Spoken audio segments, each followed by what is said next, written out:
Welcome to another parent-teacher video lesson from the earlygiftedmanual.com, a free website for homeschooled children 3 to 7 years old and their parents that promotes and develops giftedness at an early age.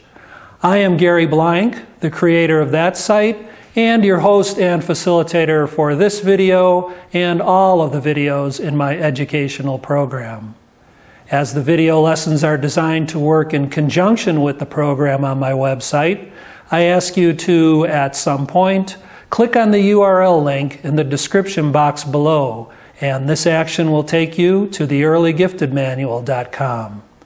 By doing that, you will be able to put this lesson and all of the video lessons here on my channel in the proper context of the total program that I am presenting to you and your child. And welcome everyone to lesson 43, a video lesson on the calendar. And for this lesson you will need a 1-year calendar, in other words 12 months. And as you can see, I've made up my own, and you can do the same. There's a printable on the Early Gifted Manual called Blank Calendar. Make 12 copies, and you can fill in all the pertinent information, the month, year, and days for the year. And it doesn't take that long. It took me about 15 minutes. Or, of course, you have the option to buy a commercial calendar in the store and just pull the pages apart. And there's a reason why I would like your child to see all 12 of these together, and we'll get to that in just a minute here. So you will need that. Later in the lesson, we will be working with a wipe-off calendar, a write-on wipe-off calendar, and I'll show you that shortly in that part of the lesson. And of course, with that, you'll need a dry erase marker. And that's all you will really need for this lesson. So let's start out by talking about what I have laid out here for you on the floor. And once again, I will repeat, these were blank sheets that just had the days and the grid in there, and I've transformed them into a calendar for this particular year, 2013.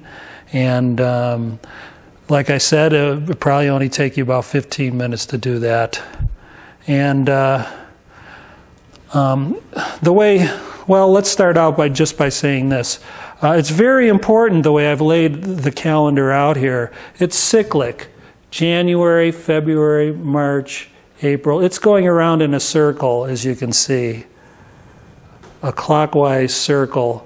And this is very important because, as we know as adults, the calendar is cyclic. It's a cycle, and then it comes back on itself and starts all over in a new year. So very important that the calendar be laid out like this. I've laid it out on the floor, and you can do that initially, but really you need to post this calendar somewhere on a wall or a portable board or wherever where your child can look at it every day. And it's very important to have the all 12 months. It's very important that your child can see all 12 months together. One of the mistakes teachers make when they teach the calendar is they never do this. They show kids the calendar 1 month at a time, and children really can't get an idea of the flow of time through the calendar that way. It's good for them to see the whole thing. So if you can post it in this, well, it's sort of like a circle. It's the best I could do. It's kind of hard to do with these square pieces of paper. If you could post this just like this on the wall, that would be just fabulous. If you can't, second best is to post it on the wall in a grid. Since there's 12 months, maybe a 3x4 grid, or all the way across a wall, January to December in a line. But really, it would be great if you could find a wall space big enough to post it like this, because the calendar is a cycle. It's cyclic, and we'll talk about that here just shortly. All right. So, in fact, I like to call this the calendar wheel. That's a good way to refer to it. I mean, it's not exactly circular, but you get the idea. It starts here, goes clockwise, and then it comes back, and then we start a new year up at the top. So I think perhaps a good way to start this lesson with your child would be to explain that you're looking, the two of you are looking at what a whole year looks like. And of course, you can show him that there are 12 months. You can count them out with him. 1, 2, 3, 4, 5, 6, 7, 8, 9, 10, 11, 12. Tell him or her that each month has a name, and you can go through the names, and you can tell him or her that the year always starts with January and ends in December, and you can go through telling him or her all the names and in that order.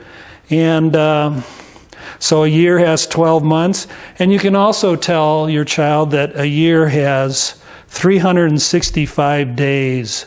So everywhere they see a number in a box, that's one day, and all of those numbers, there are 365 numbers. Don't get into leap year yet. That's a little too crazy at this point. You can perhaps go into that later, but start out with the idea that there are 365 days in a year, and you could briefly mention that not all months have the same number of days. Like there's January with 31, there's February with only 28, and some have 30. For example, trying to find November has 30. So you don't have to go into great detail in that at this point, because this is an introduction to the calendar, but just make him or her aware of those things.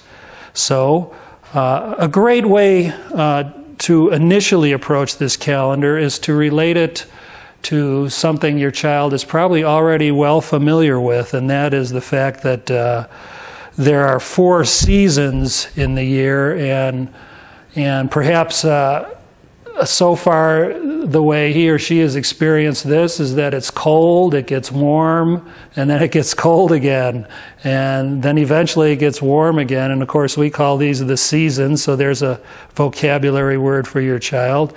And what you can do to tell them about the seasons is you can actually go through them month by month here.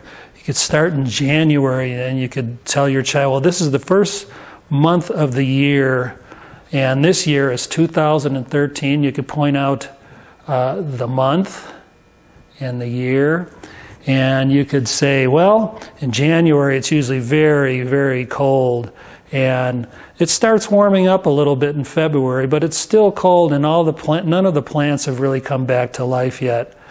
And then you could say, well, then in March, all of a sudden some of the hardier plants start coming, the days get a little longer, it's a little warmer, and by April you really start to see a lot of plants. It's getting warmer, and of course you can go on and on here through all the months. May, June is depending on where you live, is usually a warm month. June and July and August for that matter, and that's when things are growing. The days are longer, and then we get over here to fall, and the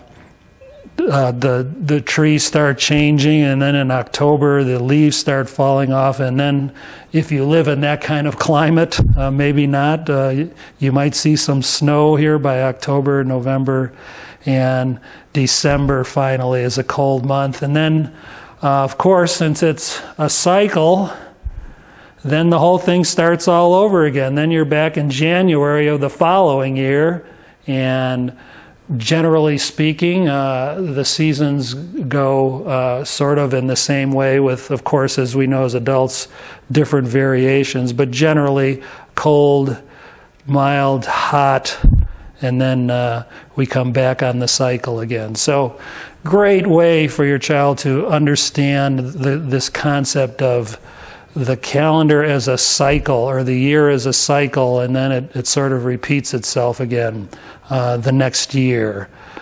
All right, what else do I want to say here? A nice thing you could do at this point would be to find your child's birthday. Let me make up a day. Let's say it's March the 11th. You could point that out to your child. And you could actually, a great thing to do would be to have him or her write that out. March 11th. Let them practice that so they really get to know what day their birthday is on.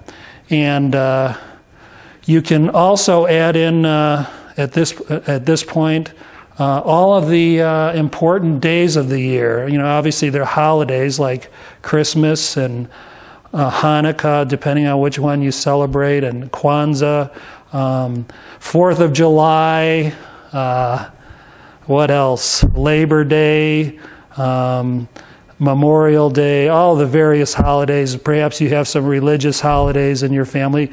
People's birthdays in your family could be written in at this point.